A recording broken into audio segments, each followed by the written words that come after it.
Καλημέρα κύριε Ξινίδη. Καλημέρα κύριε Ζουλέη, σας, ακροατάς σας. Να είστε πάντα καλά. Λοιπόν, περισσότεροι από 600-700 κάτοικοι σε Μουρνιές και Κουμπέ θα δουν φουσκωμένους και ιδιαίτερως φουσκωμένους λογαριασμούς της ΔΕΗ, έτσι. Τι ακριβώς είναι αυτό το χάρτη? Όχι, δεν είναι της ΔΕΗ. Δεν είναι έτσι. Όχι. Για να βάλουμε τότε τα πράγματα στη θέση τους, ναι. διότι μέχρι σήμερα η είδηση κυκλοφορούσε και μιλούσε για φουσκωμένους λογαριασμούς της ΔΕΗ. Ωραία, όχι. Πείτε μας. Ο νόμος 1337 του 83, περί επεκτάσεως σχεδίων πόλεων, του αείμνηστου του Τρίτσι, προέβλεπε μια διαδικασία. Μετά την πολεοδόμηση γίνεται η πράξη εφαρμογής, δηλαδή προέβλεπε ότι με το που μπαίνει στο σχέδιο πόλεως, ένα οικόπεδο το οποίο είναι 10 στρέμματα, το 50% πάνω από τα 10 στρέμματα, το 50% πηγαίνει στο ελληνικό, στο Δήμο, για να κάνει τράπεζα γης, και ως επίσης μπαίνει και αξία του οικοπαίδου που εντάσσει στο σχέδιο πόλεως. Αυτό λέγεται εισφορά σε γη και σε χρήμα.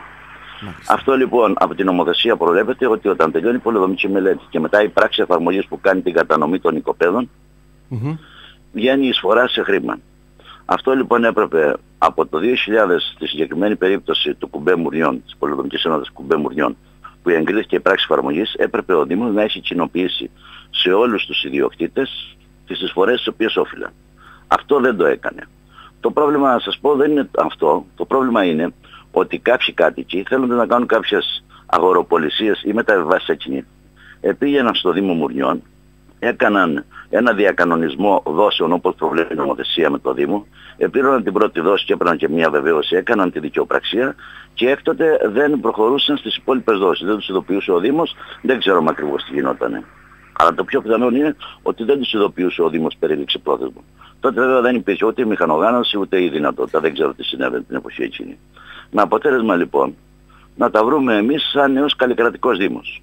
Αυτό που έχω να σας πω για παράδειγμα, ο κύριος Περάκης το 2010, τελειώνοντας τη θητεία του, έστειλε αυτός, κοινοποίησε στην πολεοδομική ενότητα της Σούδας σε όλους τους κατοίκους. Και τα βρήκαμε εμείς και τα κοινοποιήσαμε στους κατοίκους. Αυτό λοιπόν συμβαίνει τώρα και με την πολεοδομική ενότητα Δήμου Μουρνιών. Το πρόβλημα είναι ότι οι ιδιοκτήτες οι οποίοι είχαν πάρει έγγραφο, είχαν ενημερωθεί και είχαν πληρώσει την πρώτη δόση, ότι αυτά μπαίνουν προς αυξήσεις. Σύμφωνα με τον νόμο. Κάτι το οποίο μπορώ να σας πω μας ταλαιπώρησε πάνω από ένα χρόνο να συνονοηθούμε με το Υπουργείο αλλά και με την ορκωτή λογίστρια, η οποία αυτή ελέγχει σε τακτική βάση τα οικονομικά δεδομένα του Δήμου και μας τόνισε ότι κακώς δεν έχουμε προχωρήσει προς αυξήσεις και δεν έχουμε κοινοποιήσει στους κατοίκους.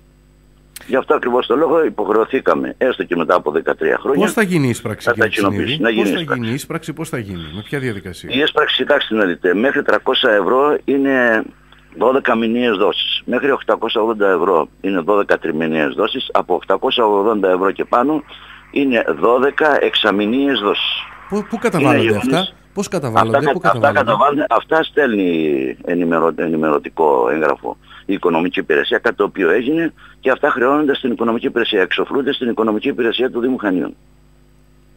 Και αυτά τα χρήματα να έχετε υπόψη ότι πηγαίνουν σε ειδικό λογαριασμό για τις διανοίξεις των οδών και των απαλωτριώσεων των γενοχρήστων χώρων στη συγκεκριμένη πολεοδομική ενότητα. Φαντάζομαι γίνεστε αποδέκτες διαμαρτυριών και ίσως και κάποια ένταση, γιατί τώρα ξαφνικά να έρχεται το μπιλιετάκι για να πληρώσει σε τέτοιες εποχές δεν είναι και ό,τι πιο ευχάριστο. Το πρόβλημα είναι έντονο και βέβαια δεν είναι μόνο σε ορισμένες περιπτώσεις ότι ευνηδιάστησαν οι δημότες, αλλά σε ορισμένες περιπτώσεις τα ποσά είναι και 20 και 30 χιλιάδες ευρώ. Με τις προσαυξήσεις. Και ειδικά με τις προσαυξήσεις και με όλα αυτά. Ειδικά βέβαια την εποχή που ζούμε, την περίοδο που ζούμε με την οικονομική δυσχέρεια που υπάρχει σε όλους μας, είναι γεγονός ότι υπάρξουν εντζαρές. Αλλά δυστυχώς δεν υπάρχει μέση λύση. Και είναι ένα θέμα το οποίο έχουμε βάλει και στο Υπουργείο Οικονομικών, το έχουμε συζητήσει στο Δημοτικό Συμβούλιο, ότι πώς είναι δυνατόν το ελληνικό δημόσιο να κάνει 48 δόσεις και μάλλον να μην μας δίνει τη δυνατότητα να κάνουμε μεγαλύτερες δόσεις. Ο καλλικρατικός Δήμος δηλαδή τώρα των Χανίων καλείται να πληρώσει τρόπον τεινά το μάρμαρο, όχι χρήματα, αλλά εντάξει, το μάρμαρο, το πολιτικό κόστος. Το πολιτικό, αν θέλετε, τη δυσαρέσκεια του κόσμου. Των καποδιστριακών δήμων, δηλαδή στην προκειμένη περίπτωση μιλάμε ότι ποιος φέρει ευθύνη, η προηγούμενη Δημοτική Αρχή του Ελευθερίου Βενιζέλου, για παράδειγμα. Σε εγώ σας είπα πως έχουν τα γεγονότα. Μάλιστα. Τώρα γιατί δεν κοινοποίησαν. Κάντε την αναγωγή μόνοι σας, αυτό μου λέτε. Είναι γεγονός ότι και εγώ προσωπικά δέχομαι πάρα πολύ κόσμο που έρχεται με το χαρτί στο χέρι και μου λέει πώς είναι δυνατόν. Και δεν μπορούμε να βρούμε λύση. Το είχαμε συζητήσει με τον Δήμαρχο. Αυτή τη στιγμή στο γραφείο του Δημάρχου πρέπει να είναι πάνω από 30 ειδοποιήσεις τέτοιες με ποσά πάνω των 5 και 10.000 ευρώ. Και ενημερώσεις αποστέλλονται τώρα, αυτές τις μέρες αποστέλλονται ενημερώσεις. Ναι, πρέπει να αποστέλω διότι φέρομαι ευθύνη έναντι του δημόσιου λογιστικού. 14 χρόνια μετά, μάλιστα. Εντάξει. Ευχαριστώ πολύ κύριε Ξινίδη για την